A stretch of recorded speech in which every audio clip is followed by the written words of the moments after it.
There's nothing you can say or do for me, and I don't want you cool.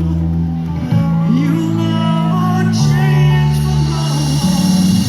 And I hear your reasons where did you sleep last night?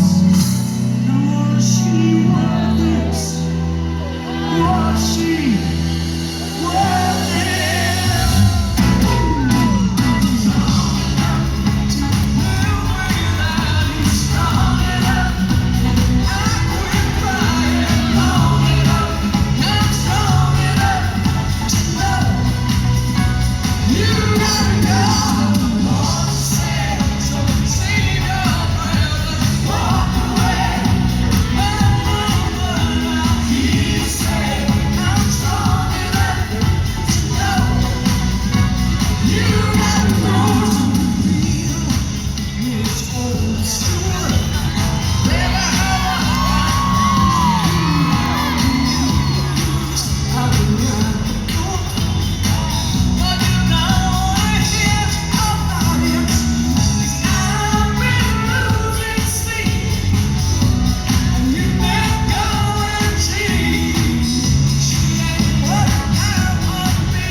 I'm going to tell you a story. Hold on. I'm going to tell you a story, and every word of it's true. I promise. Okay, so in the 60s, Sonny and I were very famous, and then our career took a nosedive, and we had no money and no job, and we owed the government $278,000. Like you do. And so said, you're going to put on a dress and I'm going to put on a tux and we're going to play dinner theaters. And I thought, oh my God, dinner theaters. You know, limousines, velvet ropes and long gowns but that's not what happened. It was terrible. Our dinner theaters were kind of more like strippers and hookers and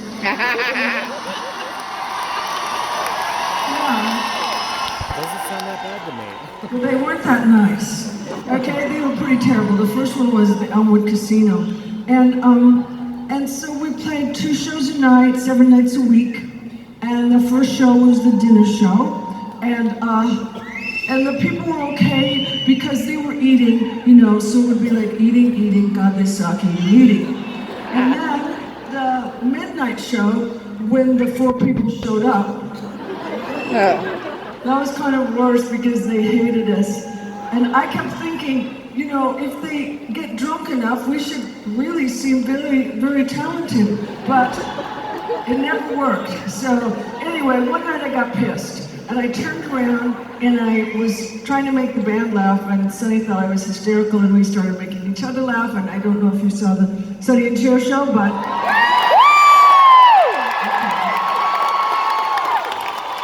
so those monologues were the ones we made up in those horrible dicey clubs. And so when Sonny and I broke up, I just used that as, you know, it was the only way I knew how to make up something to talk to you guys about. And so I would make up something, and if someone laughed, I would keep it, and if they didn't, I would kick it to the curb. But then, just a little while ago, I don't know, it just didn't work. So then I had this other idea, and it seems to be working quite well. I tell everybody about the 2 nights it took me to turn 40. By Cher.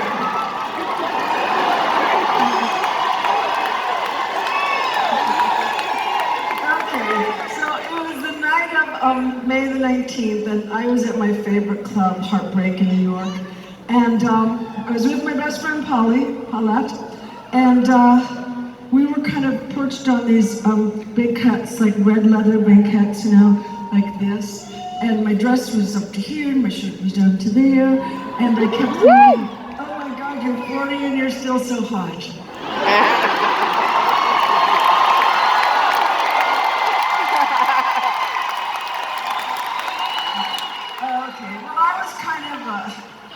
Superficial 40, but whatever. So I was about to make a movie. I was about to make Moonstruck with Nicky Cage. So I was about to work with Nicky Cage, and he was, you know, he was 21, but no one said, oh my God, keep her away from the child. Actually, I look better than he did.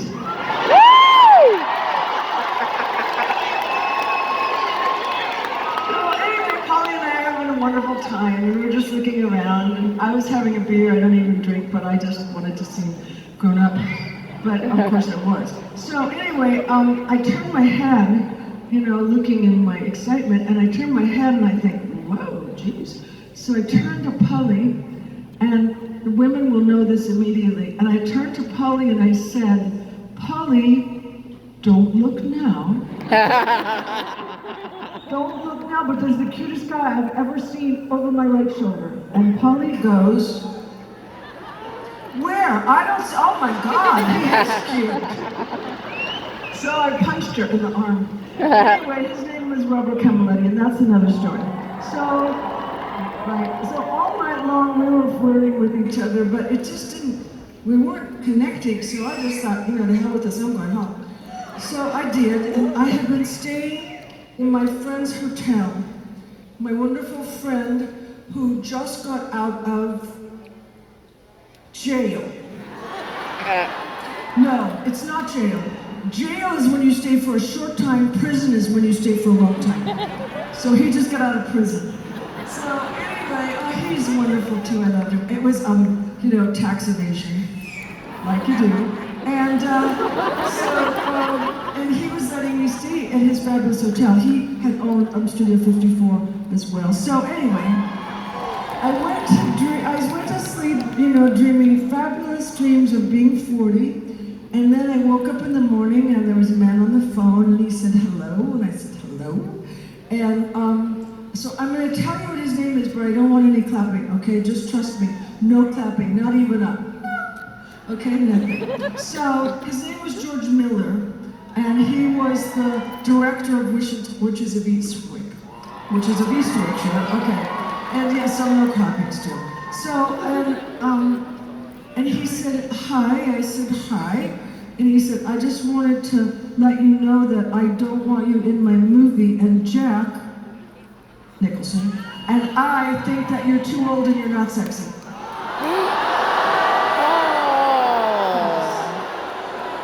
Right, so, good morning, 40.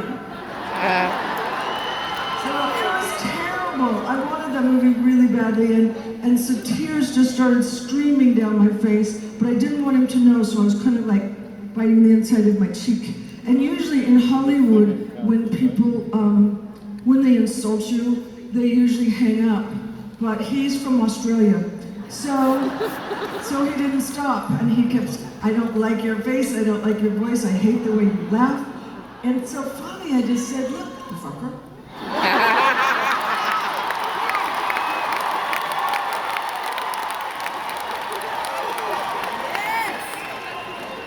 You didn't find me under a rock. I've been nominated for an Academy Award for Silkwood. Yes. And I won the Cannes Film Festival Award for Mask. So, click. But my tears were still streaming down my face. I kind of looked like Madonna. Not the blonde one, the real one. And they were they're beautiful tears. They're the tears that actresses pray for, because you don't have to make a squinchy face. I did it once in Moonstruck, just one little tear went down my face. Anyway, so then I thought, you're really upset, you didn't get this job, and you're thinking you have great tears, and you're sick, and I'm not talking to you anymore. Okay, so at that point, my kids and two bellmen came in, and they were singing, happy birthday to you, happy birthday to you, happy birthday dear mom, happy birthday to you. And then they looked at me and they said, Mom, what's the matter, you're crying? And I went, well, sometimes when women get to be a certain age and they're very happy, they cry from happiness. And they bought it, and I said, okay, we'll do the cake later. All right. Oh shit, okay, I forgot something. All right, so I usually come here when I forget. So I was staying at my wonderful friend's hotel, but I owed him $28,000 and I didn't have it. Like you do. Okay, there's another one too. This is a bigger one. Okay, I promise this will make sense, but just follow with me, okay? Because it's gonna seem weird. All right, so since the beginning of David Letterman's show, just follow. The beginning of David Letterman's show, he had wanted me to be on it, and I just never wanted to, and now I can go all the way back here because I'm caught up. Okay, so 3 days before my birthday, the producer called and said, how would you like to spend your birthday with Dave? And I said, I would love to for $28,000.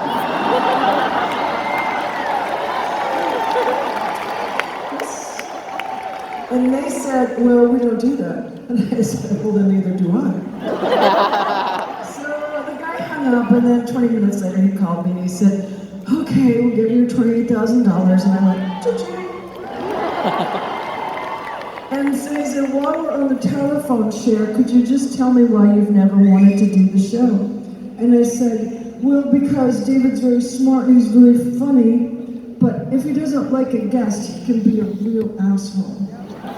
So the producer agreed with me and we hung up. So it was the night of my birthday, May the 20th, and so I go on and I was dressed, I don't even know what I thought, I just was dressed like a bag lady. All right, so we sit down and he's being funny and I'm being funny and he's being funny and I'm being funnier. And then he said, so tell me, Cher, why haven't you ever wanted to come on my show? And my head exploded, because in those days, it was the 80s, you couldn't say that word, and I couldn't lie, because if I did, then the interview would be screwed, and as I'm thinking all this stuff, and like my head is going crazy, out of my mouth, without my knowledge, goes, because I thought you were an asshole.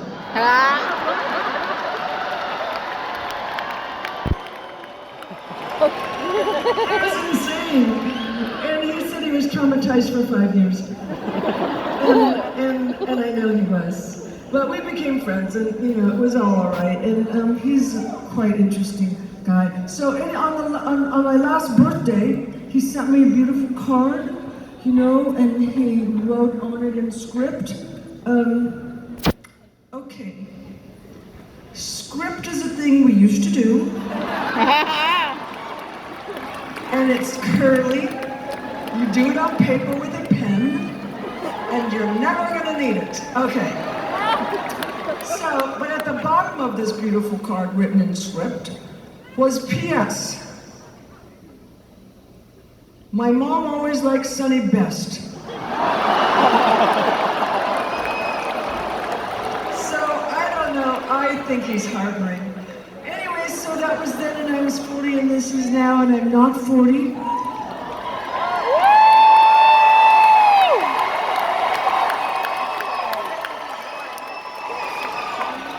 And when I say my age, people always clap. And I didn't think about it until last night. Well, that's not true, I thought about it all the time. But I didn't think about it in this particular way, because when I say my age, everyone claps. And then I thought, well shit, yes, of course they should clap. I'm running up and down here, busting my ass.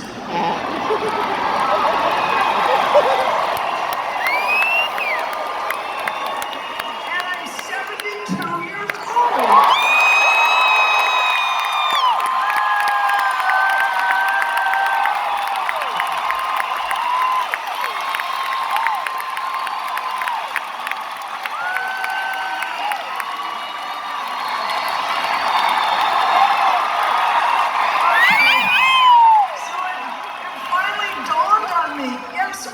That's the way it should be. All right, I'm going to start this thing now, but I just have one thing to say, and that is, what's your granny doing tonight?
Little man, when you stand by my side, then I know I don't have to hide from anyone.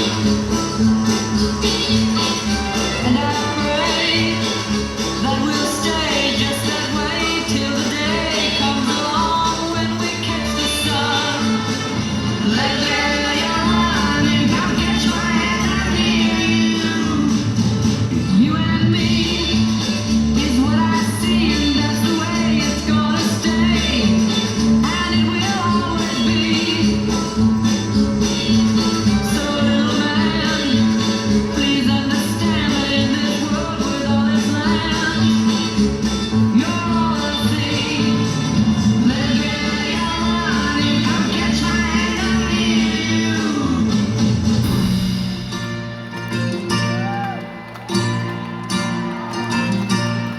Sometimes when I'm down and all alone, oh, just like a child without a home, the love you give me keeps me hanging on. Oh, honey, all I ever need is you. You're my first love, you're my last. You're my future, you're my past. Winners come and they go,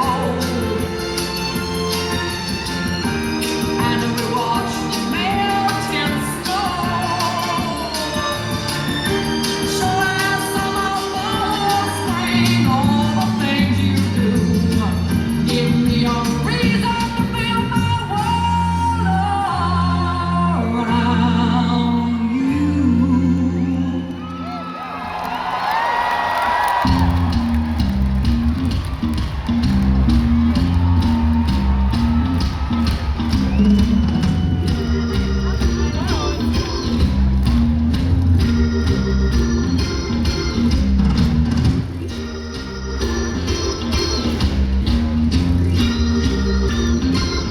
Beat goes on,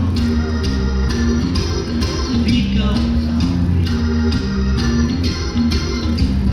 Drums keep pounding a rhythm to the rain.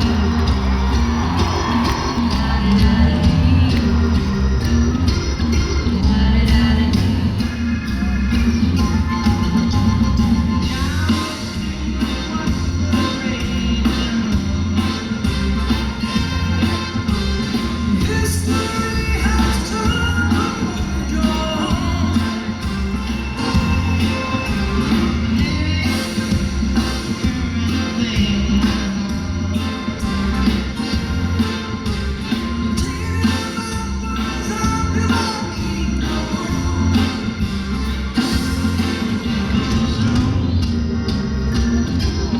It goes on. Keep pounding a rhythm to the brain.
Make your cousin jelly?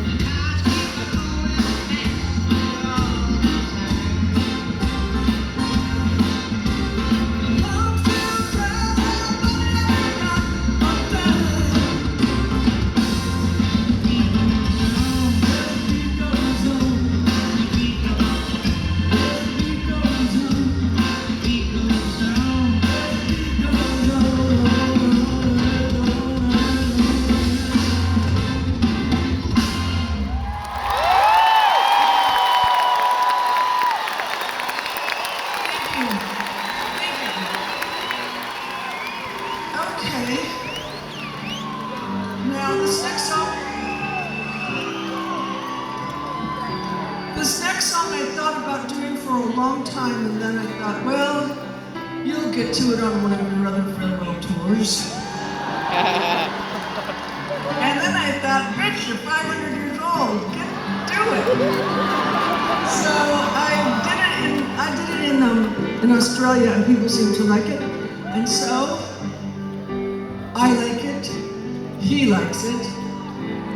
You'll like it.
I'm in